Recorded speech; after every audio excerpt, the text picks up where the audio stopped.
Yeah, I wanted to expand on that a little bit and talk about some more specific stuff around energy. As you said, the Green Energy Act was created as a framework, not just to do a FIT program. That was only one of the programs that was meant to be implemented. There was supposed to be quite a large energy efficiency conservation piece that never actually happened.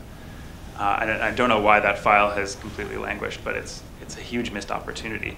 And I actually think the rise in electricity prices and energy prices in Ontario in the last while has actually been bringing the cost of energy much closer to what it's actually worth. We've had this heavily subsidized energy for some time, but the pain that individual households are feeling is real, and we're not providing them with any tools to manage it.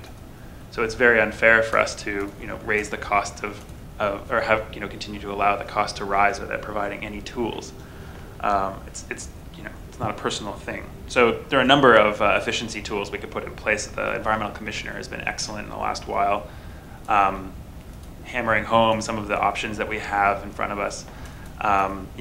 Mandatory efficiency reporting, or sorry, energy use reporting for buildings. Energy report cards, as they're called. There's a number of different policies we could easily put forward that would cost very little, that would be effective.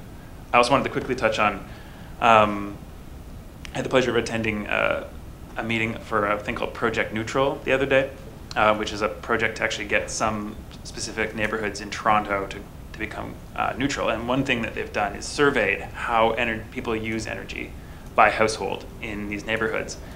And the graph that they came out with from last year's data shows that 2/3 of the energy use of the average Toronto family in particular is in transportation. And I suspect that's probably true province-wide in some capacity. And we have very few tools at the moment to change that. So there's definitely a huge need to address transportation policy. It's probably the single largest area we could have an impact on global warming emissions at the moment.